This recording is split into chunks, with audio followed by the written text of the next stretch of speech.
নমস্কাৰ আজি আমি নৱম শ্ৰেণীৰ R1ৰ 9 নম্বৰ প্ৰশ্নটো কৰিম য'ত দিয়া আছে p বাই q r হিত প্ৰকাশ কৰিব লাগে সো p বাই q r হি মানে কি ভগ্নাংশত প্ৰকাশ কৰিব লাগিব ইয়াত চাৰিটা অংক দিয়া আছে যে ইহঁতক ভগ্নাংশত প্ৰকাশ আমি কেনেকৈ কৰিম সো ইয়াত যে এই ডটটো দিয়া আছে এই ডট বা শূন্য বুলি ধৰিব পৰা এইটো হল মানে বাৰে বাৰে ৰিপিট হোৱা সংখ্যাৰ ওপৰত দিয়া হয় তাই 81 লিখা আছে নহয় ইয়াৰ ওপৰত এইটো ডট দিয়া আছে ইয়াক লিখিলে কেনেকৈ লিখিব পৰা 818181 তাৰ মানে 8181 বাৰে বাৰে ৰিপিট হৈ আছে খুৰুকে লিখাৰ কাৰণে এইটো দিয়া হয় বা ইয়াক আৰু এক প্ৰকাৰে কেনেকৈ লিখা হয় 181 ইয়াৰ ওপৰত এইটো আছটো দিয়া হৈছে নহয় ইয়াক কি বুলি কোৱা হয়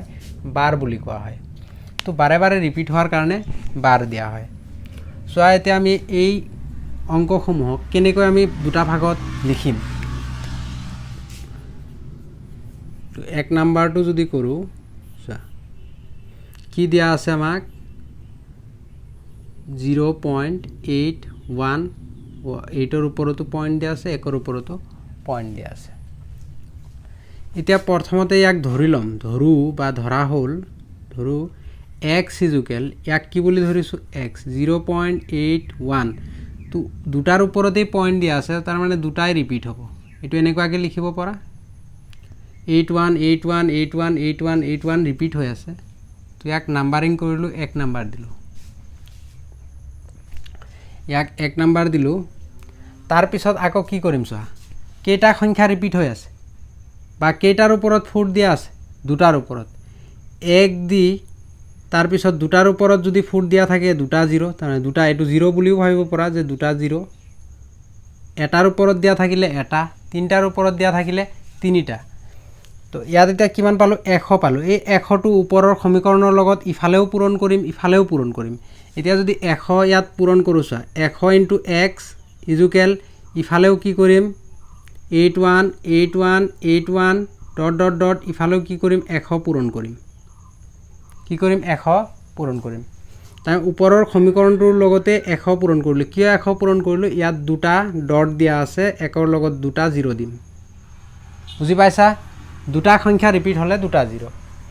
এতিয়া ইয়াত কনসেপ্টটো কোনটো লাগিব সা পূৰণ কৰোতে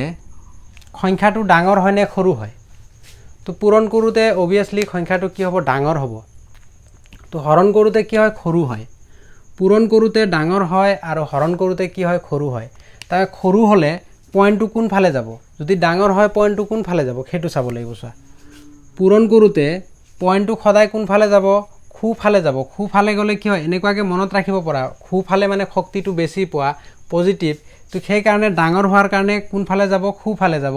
আৰু সৰু হোৱাৰ কাৰণে কোন ফালে আহিব বাও ফালে আহিব লেফট সাইড এটো লেফট সাইড আহিব এটো ৰাইট সাইড আহিব কাৰণ এটো ডাঙৰ হলে ৰাইট সাইডে যাব এতিয়া পূৰণ কৰিলে সংখ্যাটো ডাঙৰ হ'ব তাৰ মানে পইণ্টটো যদি ইয়াত থাকে যদি পইণ্টটো উঠাই দিও কেই ঘৰ আগত যাব সা কেই ঘৰ আগত যাব ইয়াত পইণ্টটো ইয়াত আছে নহয় কেটা 0 আছে কেই ঘৰ আগত যাব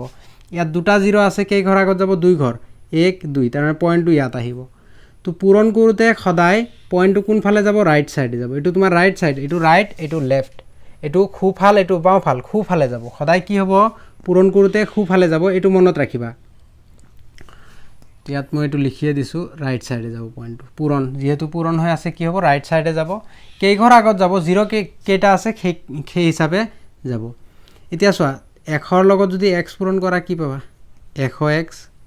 ইফালে আকৌ 100 পূৰণ কৰাৰ লগে লগে পইণ্টটো কেই ঘৰ আগত যাব ইয়াত আছে পইণ্টটো দুটা 0 আছে কেই ঘৰ দুই ঘৰ আগত যাব তাই এক ঘৰ দুই ঘৰ তো কত আহিব 81 তাৰ পিছত দুই ঘৰ হৈ গল পইণ্ট তাৰ পিছতো 818181 এ আছে লিখিব পৰা জি কেবাৰ মন যায় 8181 ইয়াক দিলো 2 নম্বৰ ইকুৱেশ্যন হল তাৰ পিছত কি কৰিবা এই 2 ৰ পৰা 1 নম্বৰটো মাইনাস কৰিবা তো এটো তলত লিখা x ইকুৱেল পইণ্ট দিলোৱা পইণ্টৰ পিছত যেটো আছে পিছত লিখিবা আগত যেটো আছে আগত লিখিবা সো পইণ্টৰ পিছত ইফালে কি আছে 0 আছে ইফালে কি আছে 818181 আছে ... এটো 1 নম্বৰ তাৰ পিছত কি কৰিবা 1 ৰ পৰা 2 টো কি মাইনাস কৰিবা 1 ৰ পৰা 2 মাইনাস এতিয়া 1 ৰ পৰা যদি এটা x গুছি যায় কেটা থাকিব x 99x ইফালে মাইনাস কৰা ইফালৰ পৰা 1ৰ পৰা 1 গ'লে 0, 8ৰ পৰা 8 গ'লে 0, 1ৰ পৰা 1 গ'লে 0, 8ৰ পৰা 8 গ'লে 0, ইফালেও 1ৰ পৰা 1 গ'লে 0, 8ৰ পৰা 8 গ'লে কি হ'ব 0 হ'ব, পইণ্ট আছে পইণ্ট, ইফালে কিমান হ'ব 81ৰ পৰা যদি 0 গুচি যায় 81 থাকিব। তো পইণ্টৰ পিছত 0ৰ কোনো ভেলু নাই, এইটোক কাউণ্ট কৰা নহ'ব। তো এইটোক আমি কেনেকৈ লিখিব পাৰোঁ 99x = 81 গোটা সংখ্যা পালোঁ। এতিয়া xৰ লগত 99 পূৰণ হৈ আছে, যদি পূৰণ হৈ থাকে সমান চিনৰ ইফালে গ'লে কি হ'ব আমি জানো, এইটো কি হ'ব হৰণ হ'ব, হৰণ হোৱা মানে তলত আহিব। চোৱা 99 xৰ লগত কি হৈ আছে পূৰণ, তো সমান চিনৰ ইফালে গ'লে কি হ'ব হৰণ হ'ব, তলত আহিব। এতিয়া যদি কটাকুটি যায় কটাকুটি কৰা, ইয়াত 9 আছে ইয়াতো 9 আছে, 9 ইয়াত আকৌ 81 আছে, 9 9 গুণ 81 আমি জানো। তো 9ৰে কেইবাৰ কাটিব পৰা 9 9 গুণ কিমান 81, 9 11 কিমান 99, 9 গুণ 9, 9 গুণ 9, তো এইটো কিমান পালা 9/11। তো এইটো আছিল তোমালোকৰ 1 নম্বৰ প্ৰশ্নৰ উত্তৰ। যদি ইয়াক আকৌ 11ৰে যদি 9ক হৰণ কৰা তেনেহ'লে আকৌ এই সংখ্যাটোৱে ওলাব, হৰণ কৰি চাব পৰা তোমালোকে। তো এতিয়া চাম 2 নম্বৰটো। চোৱা 2 নম্বৰটো কি দিয়া আছে, 2 নম্বৰটো দিয়া আছে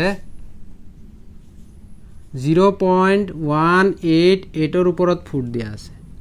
তো প্ৰথমতে কি কৰিম ধৰি ল'ম, ধৰো x = 0.18ৰ ওপৰত ফুট দিয়া আছে মানে 8 বাৰে বাৰে কি হ'ব ৰিপিট হ'ব, এইটো 1 নম্বৰ দিলোঁ। অকল 8ৰ ওপৰত ফুট দিয়া আছে নহয়, অকল 8 কি হ'ব বাৰে বাৰে ৰিপিট হ'ব, ডট ডট আছে মানে তুমি 8 8 আৰু লিখিব পৰা।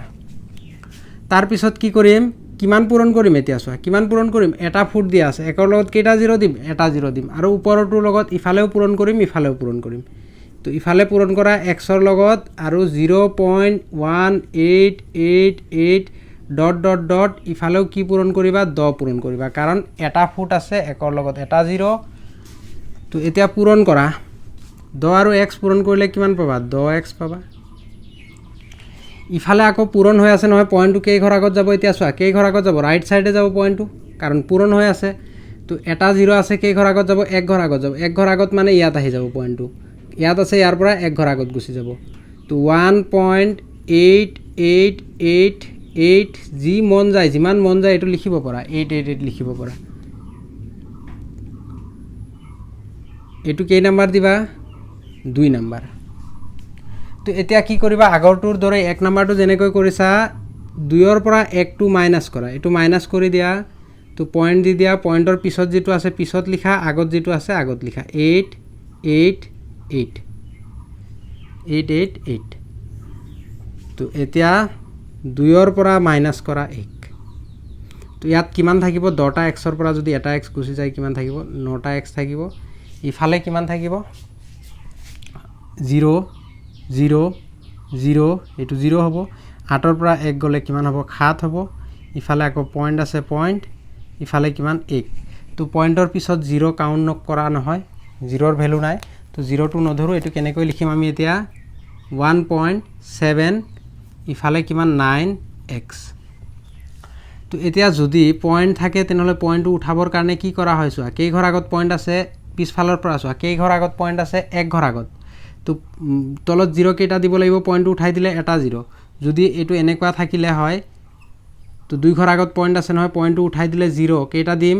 ইয়াৰ পিছফালৰ পৰা চালে 1 2 ঘৰ আগত আছে 2টা 0, 3 ঘৰ আগত থাকিলে 3টা, 4 ঘৰ আগত থাকিলে 4টা, পিছফালৰ পৰা চাওঁতে ইয়াত কেইঘৰ আগত আছে 1 ঘৰ আগত আছে, সেইকাৰণে 1ৰ লগত কেইটা 0 দিম, তলত এটা 0। তো পইণ্টটো উঠি গ'ল। এতিয়া আকৌ কি কৰিম, xৰ লগত 9টো পূৰণ, সমান চিনৰ ইফালে গ'লে হৰণ হ'ব, হৰণ হ'লে কি হ'ব তলতহে বহিব, এইটো হৰণ, এইটো পূৰণ হৈ আছে, ইফালে গ'লে কি হ'ব হৰণ, তলত আহিব। এতিয়া যদি কটাকুটি যায় কটাকুটি কৰা, চোৱা ওপৰত 17 আছে, এইটো মৌলিক সংখ্যা, কটাকুটিটো নাযাব, 17 তলত কিমান থাকিল 10 আৰু 9 পূৰণ কৰিলে কিমান পাবা 90। তো এইটো আছিল তোমালোকৰ 2 নম্বৰ প্ৰশ্নটোৰ উত্তৰ, বুজি পাইছা। তো তাৰপিছত আকৌ এতিয়া কৰিম কি 3 নম্বৰটো। 3 নম্বৰটো কি দিয়া আছে,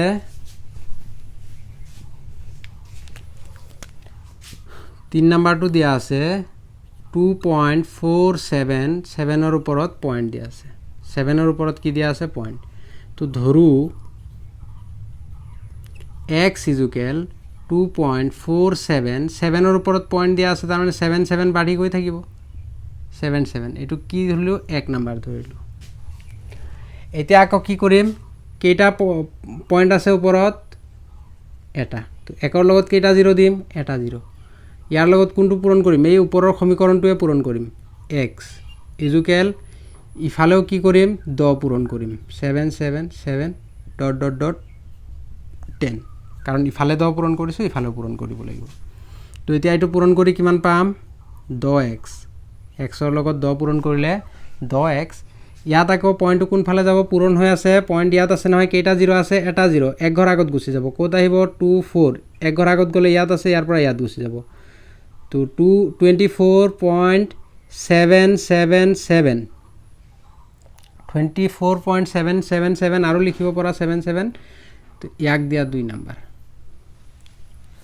77 ৰিপিট হৈ গৈ আছে এতিয়া কি কৰিবা আকৌ এই 2ৰ পৰা ওপৰত যেটো 1 নম্বৰ আছে এটো মাইনাস কৰি দিয়া কি আছে পইণ্ট দিলোৱা তাৰ পিছত পইণ্টৰ পিছত থকাটো লিখিবা আগত থকাটো পইণ্টৰ আগত থকাটো আগত লিখিবা পিছত থকাটো পিছত লিখিবা পইণ্টৰ আগত ইয়াত কি আছে 2 আছে ইয়াত লিখিবা 2 টো ইয়াত লিখিলে ভুল হ'ব কিন্তু তাৰ পিছত পইণ্টৰ পিছত কি আছে 4777 477 তো এটো কি 1 নম্বৰ কি ডট ডট দি দিবা ডট ডট তাই 77 আৰু লিখিব পৰা মন গলে তো এতিয়া কি কৰিবা 2 ৰ পৰা 1 টো কি কৰিছা মাইনাস কৰিছা এতিয়া 10টা x ৰ পৰা এটা x গলে কেইটা থাকিব 9টা x থাকিব ইফালে কিমান থাকিব 7 ৰ পৰা এটো তো সমান সমান আছে ইফালে কাউন্ট কৰিবই নালাগে এটো 0 হ'ব এটো শেষ এটো সমান সমান আছে ন এটো শেষ তো 7 ৰ পৰা 4 গলে কিমান থাকিব 3 পইণ্ট আছে পইণ্ট 4 ৰ পৰা 2 গলে কিমান থাকিব 2 ইফালে কিমান আছে 2 তো এতিয়া পইণ্টটো উঠাই দিলে পইণ্ট পিছফালৰ পৰা সোয়া কেই ঘৰ আগত আছে এক ঘৰ আগত ইফালৰ পৰা কেই ঘৰ এক ঘৰ আগত তলত 0 কেইটা আহিব একৰ লগত এটা 0 তো পইণ্টটো উঠি গল ইফালে 9x আকৌ 9 টো x ৰ লগত পূৰণ যদি সমান চিনৰ ইফালে লৈ যাও তেন্তে কি হ'ব 2 2 3 9 টো ইফালে পূৰণ ইফালে আহিলে কি হ'ব হৰণ হ'ব সোয়া এতিয়া যদি কটাকটি যায় কটাকটি কৰা যদি না যায় তেনেহলে সেইটোৱে হ'ব উত্তৰ এতিয়া কটাকটি যাব 2 2 3 সোয়া ইয়াত 9 আছে 9 ৰে তো 1 2 ৰে তো না যাব ইয়াত 0 আছে 2 ৰে না যাব 5 ৰেও না যাব ইয়াত 9 আছে 9 ৰে যাব নাই চাই লোৱা 2 আৰু 2 যোগ কৰিলে কিমান 4 4 আৰু 3 কিমান 7 7ক তো 9 ৰে না যাব তো তোমালোকে ডিভিজিবিলিটি ৰুলটো চাই লবা কোনটো সংখ্যা কেনেকৈ হৰণ যায় তাত ধুনিয়াকে বুজাই দিয়া আছে 2 2 3 ইফালে কিমান হৈ যাব 90 তো এইটো আছিল তোমালোকৰ 3 নম্বৰৰ তাৰ পিছত 4 নম্বৰটো চোৱা 4 নম্বৰটো কি দিয়া আছে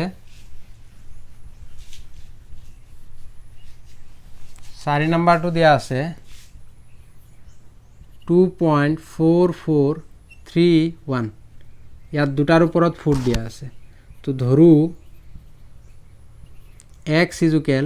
2.4431 তাহলে 3131 31 ৰ এই দুটা ৰিপিট হৈ আছে 3131 এটো 1 নম্বৰ দিলু কাৰণ দুটাৰ ওপৰত ফুট দিয়া আছে নহয় 3131 ৰিপিট হৈ আছে তো এতিয়া আমি কি কৰিম ইয়াত কিমান একৰ লগত কিমান কেটা জিৰ' দিম দুটা ফুট আছে কেটা জিৰ' দুটা জিৰ' তো ওপৰৰটো লগত পূৰণ কৰা 2.44313131 ডট ডট ডট ইয়াৰ লগতো কি পূৰণ কৰিম 100 পূৰণ কৰিম ইফালে যেটো পূৰণ কৰিছো ইফালে এটো পূৰণ কৰিম এতিয়া পূৰণ কৰা ইয়াত পাবা 100x ইফালে 2 পইণ্টটো কেই ঘৰ আগত গুচি যাব চা দুটা জিৰ' আছে পূৰণ কৰি আছে ৰাইট সাইডে গুচি যাব কেই ঘৰ আগত যাব 2 ঘৰ ইয়াত আছে 2 ঘৰ আগত গলে ইয়াত আহিব তো কিমান হ'ব 44.313131 3131 আৰু লিখিব পৰা 31 ডট ডট ডট এটো 2 নম্বৰ দিয়া 2 নম্বৰ দিলা এতিয়া কি কৰিবা 2 ৰ পৰা 1 টো কি কৰিবা মাইনাস কৰিবা 1 নম্বৰটো পইণ্ট দিলুৱা পইণ্টৰ পিছত যেটো আছে পিছত লিখা আগত যেটো আছে আগত লিখা আগত কি আছে 2 আছে পইণ্টৰ পিছত কি আছে 443131 443131 এতিয়া মাইনাস কৰা 2 ৰ পৰা 1 টো কি কৰিবা মাইনাস ইয়াত কিমান থাকিব 99x 100ৰ পৰা এটা x গুচি গ'লে কেইটা থাকিব তো এইটো সমান সমান আছে এই দুটাটো শেষ এই দুটাও সমান সমান আছে শেষ এই দুটাও সমান সমান শেষ ইয়াৰ পৰা চোৱা 11ৰ পৰা এতিয়া 1ৰ পৰা 4 না যায় 1 ধাৰ কৰিলে কিমান হ'ব 11 11ৰ পৰা যদি 1 যায় কিমান থাকিব সৰি 11ৰ পৰা যদি 4 যায় কিমান থাকিব 8 7 থাকিব কিমান থাকিব 7 থাকিব 7 4 কিমান 11 ইফালে কিমান থাকিল 2 তো আকৌ 1 ধাৰ কৰিলে ইফালে কিমান থাকিল 12 12ৰ পৰা 4 গলে কিমান 8 তো ইফালে কিমান পয়েন্ট ইফালে কিমান থাকিল 2 3 থাকিল 3ৰ পৰা 2 গলে কিমান হ'ব 3ৰ পৰা 2 গলে কিমান 1 ইফালে কিমান থাকিল 4 ইফালে কিমান থাকিল 2 তাই ই 1 ইয়াত ধাৰ দিছে তো এতিয়া পয়েন্ট কেই ঘৰ আগত আছে 241 পয়েন্ট কেই ঘৰ আগত আছে 2 ঘৰ পিছফালৰ পৰা চোৱা কেই ঘৰ আছে 2 ঘৰ আছে তো 1ৰ লগত কেইটা 0 দুটা 0 1ৰ লগত কেইটা দুটা 0 এতিয়া 99x x = 24187 তো ইয়াত 100 আছে এই 99 টো ইফালে গৈ কি হ'ব তলত হৰণ হৈ যাব এতিয়া কটাকটি কৰা নৰে যাব নাই চাই লোৱা 7 8 9 8 1 9 নৰে তো না যাব যাব এটো নৰে চোৱা 8 1 9 হৈ গ'ল এটো কাউন্ট নকৰো 4 2 খাতে 9 8 1 9 4 থাকিল নৰে না যাব তো ইয়াত কিমান হ'ব এটো 9900 ওপৰত এটো 24187 এটো তোমালোকৰ আছিল 4 নম্বৰ প্ৰশ্নৰ উত্তৰ তো ভিডিওটো চোৱাৰ কাৰণে ধন্যবাদ যদি ভাল লাগে লাইক কমেন্ট শেয়াৰ কৰিবা